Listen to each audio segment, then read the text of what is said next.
The old school building had always struck me as a place of eerie beauty during the day, with its creaking wooden floors and faded chalkboards. But that night, as I found myself locked inside, it transformed into a nightmare. It had started innocently enough. I had stayed late to finish a project, lost track of time, and by the time I was ready to leave, the school was locked up tight. Panic set in as I realized that I was the only soul left in the building. The silence was deafening, and the only light was the faint glow of the moon through the windows. I tried calling for help, but there was no cell reception. My heart pounded as I considered my options. I could wait until morning, but that would be hours of torment in this dark, desolate place. I decided to explore and find a way out. As I walked down the dimly lit hallway, the walls seemed to close in on me. The portraits of stern-faced principals and long-forgotten students watched me with empty eyes. My footsteps echoed eerily, each one a reminder of my isolation. The first classroom I entered was filled with rows of dusty desks. The air was heavy with the scent of old books and chalk. I approached the blackboard, and to my horror, I saw something written in shaky, childlike handwriting. "I see you." I shivered, feeling a sudden chill in the air, though there were no windows open. I left the room, trying to convince myself that it was just a prank, but the feeling of being watched persisted. I continued my exploration, hoping to find an unlocked door or an open window. In the distance, I heard a faint whisper. I strained to listen, but it was too soft to make out. It was as if the very walls were whispering secrets to each other. Fear clung to me like a second skin, and I quickened my pace. As I turned a corner, I stumbled upon the school's basement entrance. The heavy door was slightly ajar, and a faint, flickering light beckoned from below. My curiosity got the better of me, and I descended the creaking stairs. The basement was a labyrinth of narrow, dimly lit hallways. The flickering light came from an old, rusted lantern that seemed to move on its own. It led me deeper into the maze, casting eerie shadows on the peeling wallpaper. I followed the lantern, my heart pounding louder with each step. My breath came in short gasps, and I couldn't shake the feeling that I was being drawn deeper into a sinister trap. The whispers grew louder, and I could almost make out words, but they were in a language I couldn't understand. Suddenly, the lantern went out, plunging me into darkness. Panic welled up inside me as I fumbled for my phone, desperately trying to turn on the flashlight. The pale glow of the screen revealed the basement's grotesque secrets. The walls were covered in drawings, crude and macabre, depicting scenes of unspeakable horror. There were faces twisted in agony, figures with elongated limbs, and strange symbols that made my skin crawl. As I stumbled backward, my foot hit something soft and cold. I shone my light down to reveal a child's doll, its eyes missing and its limbs twisted at odd angles. A high-pitched giggle echoed through the darkness. I spun around, my heart racing, but there was no one there. The whispers grew louder, forming a sinister chorus of voices that seemed to be coming from all directions. I was trapped in a nightmare, a nightmarish world that was closing in on me. I ran blindly through the labyrinthine halls, the voices and whispers pursuing me relentlessly. My heart felt like it would burst from my chest as I desperately searched for an exit. Finally, after what felt like an eternity, I stumbled upon the basement door and burst back into the main hallway. Gasping for breath, I ran towards the entrance of the school. The heavy doors were still locked, but in my terror, I pounded on them with all my strength. It took several minutes, but eventually, the night watchman arrived and unlocked the doors. I stumbled out into the cool night air, my heart still pounding, my mind reeling from the horrors I had witnessed. I turned back to look at the school one last time, and in the window of the basement, I saw a faint, childlike face pressed against the glass, grinning menacingly. I never set foot in that school again, and the nightmares of that night still haunt me to this day. The memory of being locked in that school alone at night, with the whispers and the grotesque drawings, is a horror that I can never escape.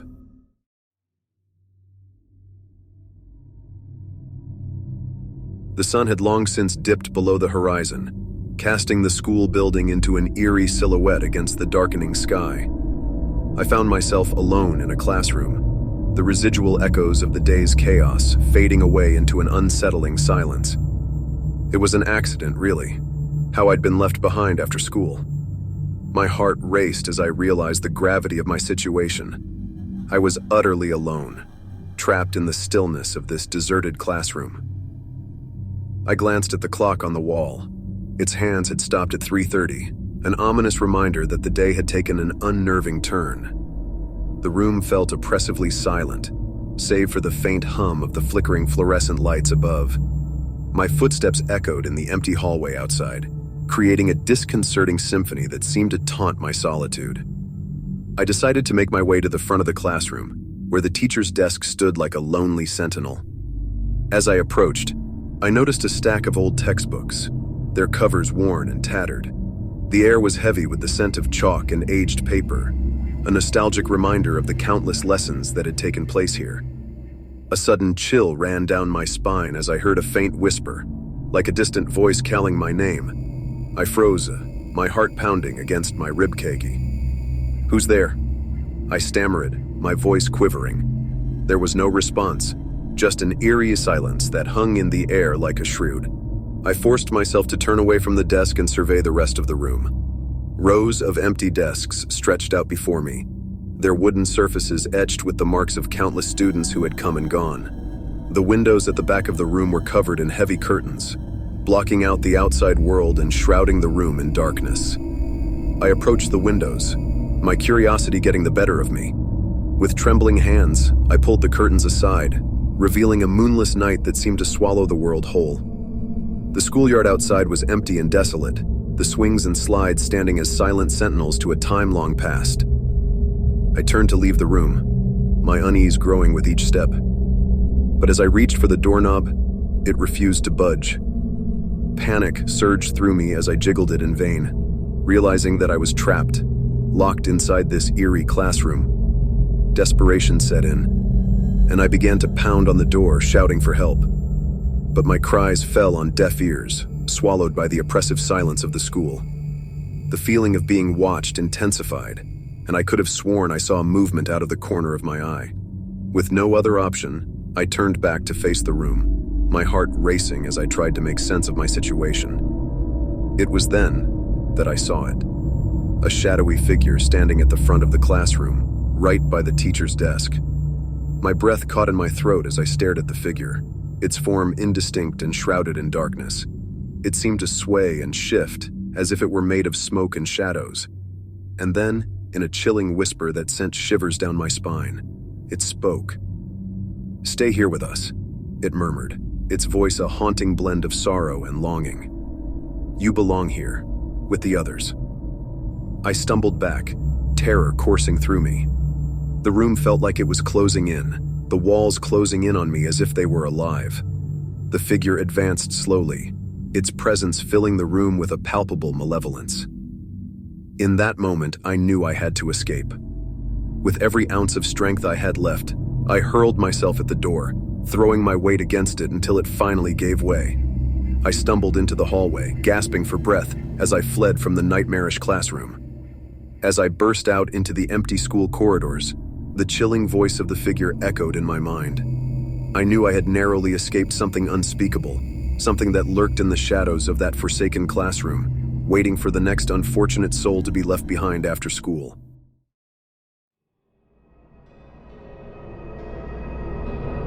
The wind howled outside the old, decrepit school building, rattling the windows like a haunting choir of ghosts. I huddled in the corner of the classroom, my heart pounding like a drum in my chest. It was supposed to be a simple overnight stay to complete a project. But now I was trapped, locked inside the school at night, and I couldn't shake the feeling that I wasn't alone. The school had always been eerie, a relic from another era with its creaky wooden floors, dimly lit hallways, and faded blackboards. But it had never been this terrifying. The lights had flickered and died hours ago, plunging the entire building into darkness. I had tried every door, every window, but they were all locked, as if the school itself wanted to keep me in. I clutched my phone, the only source of light I had left. Its battery was dangerously low, and the pale glow of the screen only served to cast long, eerie shadows in the room. I knew I had to find a way out, but the thought of navigating the labyrinthine hallways in pitch-black darkness sent shivers down my spine. As I tiptoed through the hallway, my footsteps echoing eerily, I heard faint whispers. At first, I thought it was just the wind playing tricks on me, but the voices grew louder and more distinct. They were coming from the classrooms, filled with an otherworldly, chilling laughter. I pushed open the door to one of the classrooms, and the laughter stopped abruptly. The room was empty, save for a single desk, on which lay an old, dusty book. Its pages were filled with cryptic symbols and diagrams, and a feeling of dread washed over me as I flipped through them. Suddenly, the lights flickered back to life, casting the room in a harsh, fluorescent glow. I blinked in the sudden brightness, feeling disoriented. The book had vanished, and I was alone once more. Had it all been a hallucination brought on by fear and exhaustion? I cautiously continued down the hallway, the whispers still lingering in the air, growing louder and more menacing with each step. The walls seemed to close in on me, the very building itself becoming a malevolent force. It was as if the school had come alive, its long-forgotten spirits awakened by my presence. I stumbled upon the school's abandoned gymnasium, and in the center there was a circle of flickering candles. In the dim light, I saw the shadowy figures of children standing around them, their faces twisted into grotesque smiles. They chanted in a language I couldn't comprehend, their voices a cacophony of madness. My heart raced and I turned to flee, but the doors slammed shut with a deafening crash. The children's laughter echoed in my ears as they closed in on me, their hands reaching out to grab me. I screamed, the sound reverberating through the gym, and then everything went black. When I woke up, I was outside the school, the first rays of dawn breaking over the horizon. It was as if the nightmarish ordeal had never happened. I stumbled away from the building, my body trembling with fear and exhaustion. As I looked back at the school, I could have sworn I saw a faint, mocking smile on its weathered facade. It was a smile that seemed to say, "I'll see you again, one day." To this day, I can't shake the feeling that the school still holds its dark secrets, waiting for the next unsuspecting victim to become trapped within its haunted walls. And I know that one day, it might be me again, locked inside that nightmare once more.